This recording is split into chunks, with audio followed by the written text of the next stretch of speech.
Walmart just split, and if history is any indicator, what happens next could be mega. A deadly plane crash hits Florida neighborhood, fiery explosion after aircraft burst into flames, killing multiple people, and fireworks and egg throwing. Angry European farmers ripping through the streets on tractors, heading straight for the EU headquarters. And speaking of Europe, bad news from Ford to potential new car buyers paying in British pounds sterling because the newest iteration of S650 Mustang is down on power and loses 62 bhp brake horsepower due to stricter emissions regulations that ultimately weaken the imported pony car. And reason being, in 2024, strict emissions regulations in Europe have led many automakers to reduce cylinders and adopt turbocharging in their car models. As a result, the majority of new cars are equipped with 3- and 4-cylinder engines with forced induction. However, the Ford Mustang stands out by retaining its iconic V8 engine, specifically the Coyote 5.0-liter naturally aspirated mill, despite the prevailing trend. Now comes the bad news. Ford UK just launched the 7th generation performance car, but with a significantly detuned V8. So the Blue Oval had to sacrifice a few dozen horses in order to comply with these stricter laws. And to make matters worse, torque has taken a hit as well, since the engine can only muster 540 Newton meters, which is 397 pound-feet of torque. That's 28 Newton meters, which is 28 pound-feet less than the North America's version output sold here in the States. But numbers aside, those among us living in the old continent should be grateful, living on the old continent, should be grateful that Ford has managed to launch a V8 car in the age of downsizing. It continues to boast ample power, but if you still have an itch that the standard GT just can't scratch, then there's also the more expensive and more powerful Dark Horse variant.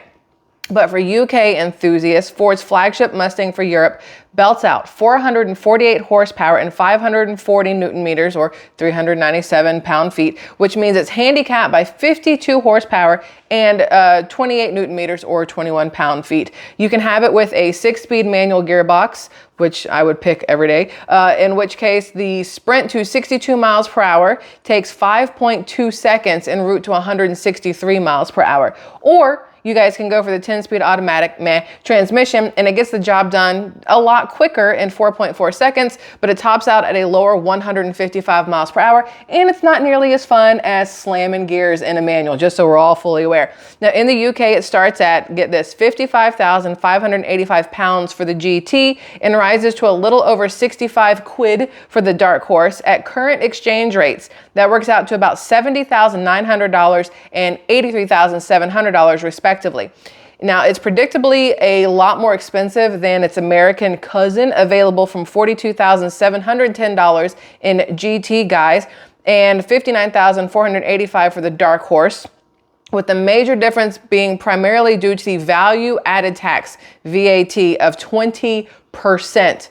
But wait, there's more, because at the top of the hierarchy, the Mustang GTD will be going on sale in the US either late this year or early 2025. And aside from having to pay an exorbitant starting price of approximately, it's hard to say out loud, 300,000 US dollars, first you'll have to get approved by Ford to even buy one, and no word yet from Jim Farley, but the company's European branch hasn't made it clear whether it intends to sell the more hardcore version with a supercharged 5.2-liter V8 dialed to over 800 horsepower at the time of recording this video.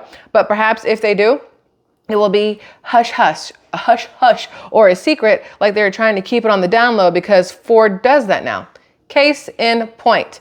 Ford discreetly launches its first ever digital purchase platform in what is being described as the Blue Oval trying to do here with Ford Finder, adopting a modified version of Tesla's direct sales model. But it may be too little, too late, because according to AutoEvolution.com, in 2022, a Ford F-150 Lightning Pro all-electric work truck being offered at $36,000 over sticker. A year and a month later, the brand was struggling to move inventory and cut prices across the board, but prospective buyers struggled with absurd market adjustments for far too long and were almost ready to throw in the towel. The automaker announced an ultimatum for dealerships that wanted to continue selling its EVs, but nothing of substance happened. Fortunately for Ford, no economic crisis came, and the new pricing policy coincided with a renewed dealer appetite for selling more cars at lower prices. Things are now rather stable price-wise. Markups, bogus fees, and questionable add-ons are no longer common. Discounts or sweeter deals are once again the norm. All that makes the new no-haggle sales platform silent debut a bit underwhelming. Americans needed it most 2 years ago when middlemen were playing all sorts of tricks to squeeze more dollars out of potential buyers. I know that's the longest intro in the history of a Squirrel Tribe intro, but welcome back to the channel, y'all. If it's your first time here, thanks for joining us. If you are returning, welcome back to the tribe. I love you all immensely. Let's keep this sucker rolling. So the TSA, good old TSA, is causing more strife amongst people who already dread the experience of taking off their shoes and belts and jackets, or not, maybe. It's really hard to know what to do when they're when they're yelling at you in line. I don't know if you guys have been to the airport lately, but it's very hard to figure out what's happening. Does my iPad need its own bin? No? Okay, but wait, it has like a detachable keyboard. So is it considered a laptop now? I don't know anymore. Like, I have no clue what you're supposed to do there. Can you keep your shoes on? Do you have to take them off? You went through you're part of the TSA pre-screening. Oh, keep your shoes on. Y'all are higher up. You obviously don't put bombs in your shoes. Like, I don't know how any of it works anymore. Anyway. But the latest announcement by the federal agency is sparking privacy concerns. Y'all get ready for this, because they are planning to install facial recognition systems at 400 U.S. airports. And they claim, y'all, whoever did this is a dad joker. They claim it'll expedite the screening process. And I'm not making that up. Literally, that's from their thing. I just blurred everything else out. It'll expedite the screening process. That's a dad joke, just so we're all fully aware. So the Transportation Security Administration, the TSA for short, is sparking privacy concerns after unveiling plans to roll out controversial facial recognition tech in over 400 U.S. airports soon. And a spokesperson for the TSA explained that the cutting-edge tech serves to both enhance and expedite the screening process for passengers, and providing the quoted statement, TSA is in the early stages of deploying its facial recognition capability to airport security checkpoints, end quote. Dubbed Cat 2 machines, these automated identification systems accomplish this by incorporating facial recognition tech to snap real-time pictures of travelers. They then compare this biometric data against the flyer's photo ID to verify that it's the real person. And they say how, best of all, these CAT scans enable traveler use of mobile driver's licenses, thereby improving the security experience, per the spokesperson. And so far, the TSA currently has 600 Cat 2 units deployed at about 50 airports nationwide, and plans to expand them to 400 federalized airports in the future. But as to be expected, this divisive program has perhaps unsurprisingly spawned a firestorm of criticism. And following the implementation of these synthetic security accelerators at U.S. airports last winter, lawmakers expressed concerns that the machines present a major privacy issue. Oregon Senator Jeff Merkley said, and I quote, "The TSA program is a precursor to a full-blown national surveillance state." What do y'all think that the whole pandemic was all about with the masks and stuff? Easiest way to facial recognize. All they need is your eyes now. They don't need anything else. And without your eyes, it's not like you can see where you're going. So those are the two things that will always be visible, even if you cover up the rest of your face. So mission accomplished, 2020 to 2023. Now, according to this, Senator Jeff Merkley also said, nothing could be more damaging to our national values of privacy and freedom. No government should be trusted with this power. I kind of like Jeff. The Oregon senator is part of a coalition of senators, which includes John Kennedy, Edward J. Markey, Roger Marshall, Bernie Sanders, and Elizabeth Warren, who all collaborated on the Traveler Privacy Protection Act together. It's interesting. Those are names that a lot of people aren't fond of, but it sounds like they are trying to do something to protect people from the overstep of this whole facial recognition thing.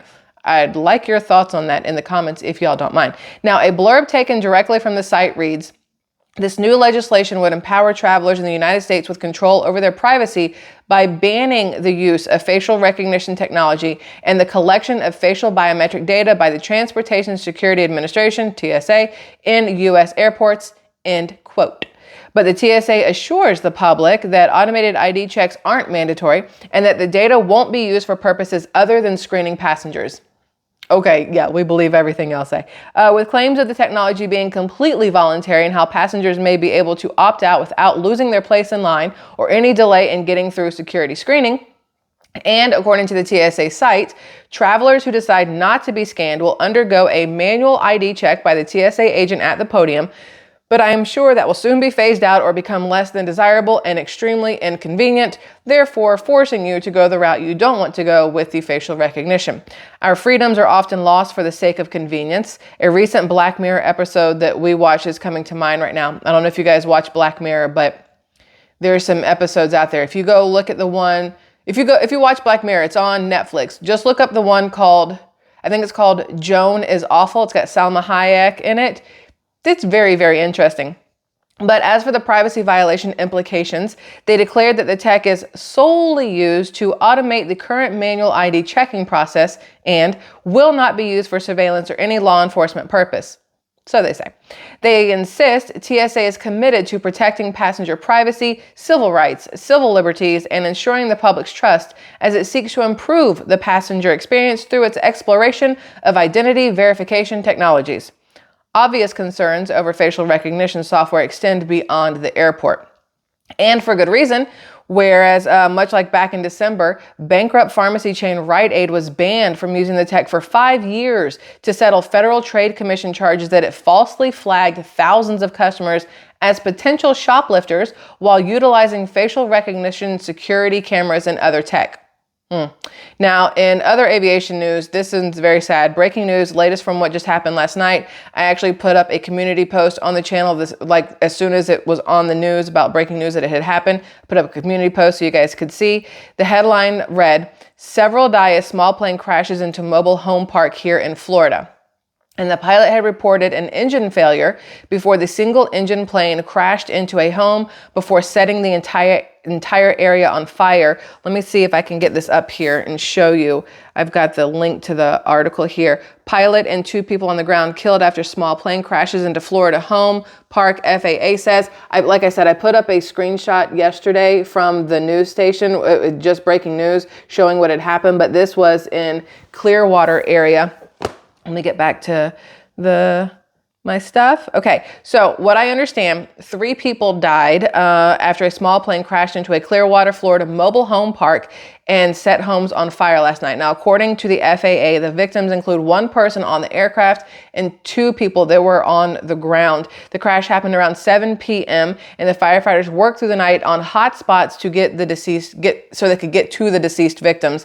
The plane was mostly in just one of the Clearwater homes, and at least 3 homes had fire damage. The plane crashed into 1 home, and because of that, 3 other homes caught on fire. But aside from the home that was directly struck, the people in other homes were able to get out safely, so there is that silver lining. Unfortunately, lives were lost, but the silver lining is there were no more lives that were lost. The pilot of the Beechcraft Bonanza B-35 had reported an engine failure before the crash, and one of the residents who lives in the neighborhood said his house shook with the impact of the plane's crash landing. He said, "We heard what we thought was like a motorcycle going by or something, and then a few seconds later it was a loud bang, the windows actually shook and the house shook." And then the man said, "Even after the fire was out, you really couldn't even tell there was a plane in there. Everything was just gone." News reports state how the crash is such a shock to the community where everybody is friends, adding how folks in the area are saying it's just weird that something like this happens in your neighborhood. I mean, who expects a plane to crash in their neighborhood, right? And with consideration to the severity of the accident, those who were immediately impacted nearby and not dead were very fortunate to survive such a chaotic disaster and devastation. Meanwhile, other chaotic scene broke loose across the pond. So let's fly back over to Europe, pun intended, and talk about the latest breaking news happening right now. So Farmers, y'all know how we feel about farmers. Farmers create chaos outside of EU summit, and there were fireworks set off and eggs being thrown at EU farmer protest in Brussels. Look, I stand with farmers. I don't care what country you're in. I stand with the farmers every time, every single time. And it says this is happening as a result of backlash from Europe's farming sector, which is facing a big crisis and must profoundly change its rules. The European Union leaders summit in Brussels was overshadowed by protesting farmers hurling eggs, dumping manure, and lighting fires. Farmers from Belgium, the Netherlands, and other European countries protested outside the European Parliament, blocking streets with tractors. French President Macron called for a joint EU mechanism to ensure fair prices for farmers amid weeks of protests across Europe. The European Commission President Ursula von der Leyen acknowledged the challenges and pledged to work closely with member states. Over 1,300 tractors in Brussels demanded support on issues such as taxes, rising costs, and environmental rules. French farmers received a 150 million euro aid package, leading to the suspension of protests, but further demonstrations are possible if promises are not fulfilled.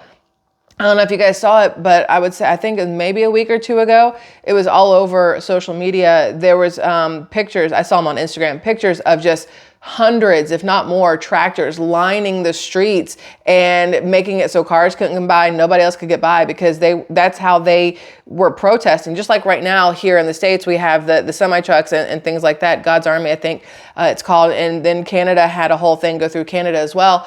Over in, Europe, they have the tractors that are, standing their ground. So I mean, I think it's great for people to stand up for what they believe in and stand their ground, especially when it's our farmers that are being affected by everything. Anyway, farmers expressed concerns about the Mercosur trade deal and called for equal standards. Macron opposed the Mercosur. Look, I have no accent, so I butcher these words. Macron opposed the Mercosur deal, while the German chancellor supported it. Von der Leyen reassured farmers of ongoing EU support through the Common Agricultural Party. The independent.co.uk published this just 2 days ago. Jeremy Clarkson shares support after becoming unlikely idol for protesting French farmers. I don't know if you know who Jeremy Clarkson is, but he is one of the top 3 faces of Top Gear, BBC Top Gear. Used to love watching it. Him and I always do this. David May and Richard Hammond. I loved their show. One, I'm a car girl, right? But also they're friggin' hilarious. So there's that. Now, it says Jeremy Clarkson breaks silence on French farming protests with clear message. He tweeted, "French farmers, I bet no one has ever said this before, but good luck coming from England."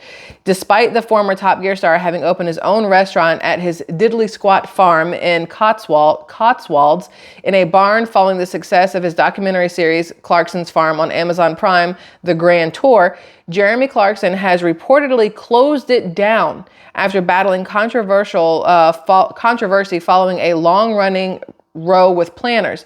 And fans are just gutted as Jeremy Clarkson's diddly squat farm shop has closed, but as of now, there is no confirmation behind the true reason for its closure. What was great about that, if you guys have never seen that show on Amazon Prime, his show Clarkson Farms, his restaurant was using all of the products made from farms around him. There was a pig farm, he got pigs from them. There's a cow farm, well, he did the cows, but then, not like that, that sounds weird. He had his own cows for his own stuff. And then there's an egg farm, chicken farm, and then places with vegetables, everything else. He was using all of his farm neighbors to help keep them in business over the pandemic when everything was closed down. He was paying them for their products so that he could also run his shop and his restaurant.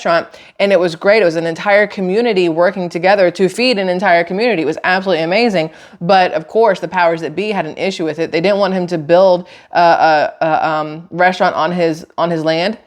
So he had to find a loophole and use an already pre-existing structure on the land and then tweak it a little bit so it could work for food or whatever. It's a whole thing. It's worth watching. I thought it was extremely interesting. But really opened my eyes how it's not just here in the States where government could give two shits about the people. It's all about what profit they can get. And for Clarkson to open a farm there and the neighbors to help and supply the food and pay for it, it helped them keep their farms and things like that. And I look at it every single day going, they wanted that land. It wasn't that they didn't want Clarkson to open his own restaurant. They wanted these farms to fail so that they could come in and take this land and do whatever they wanted to with it. Same thing as what happens here. I think here in the US, there's a lot of government agencies or city municipalities or whatever else that want certain things to fail so that they can go in and take over that land and do with it what they want. You know, sell it off to Chinese people or companies or whatever else. Let's see. I'm sorry. I squirreled off there. That's my fault. My bad. Let's see. Okay. Although they aren't involved directly in farming, they do offer food and groceries. Clarkson's Diddly Squat Farm Shop. Plus have restaurants inside and are more than likely one of those too big to fail conglomerates that will likely never close for good. But don't mistake this headline for anything sinister, as the first few words expose how Walmart just split as we continue on with the read.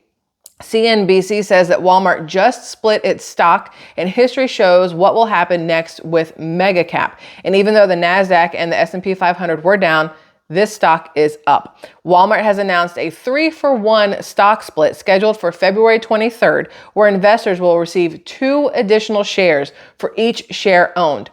It's actually a very good thing. If you happen to own shares, you are now going to have 3 for the price of 1. So before February 23rd, I'm not a financial planner. I don't do any of this kind of stuff, but it's one of those things where sometimes it's good to get into those kind of things.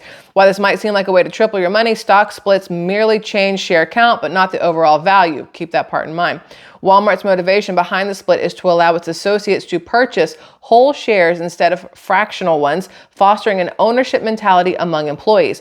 The move aligns with founder Sam Walton's belief in accessibility for all associates to purchase whole shares, and despite the stock split's appeal, investors are typically advised to focus on the company's stable retail business and growth opportunities, such as its expanding advertising business, rather than getting caught up in the excitement of stock splits.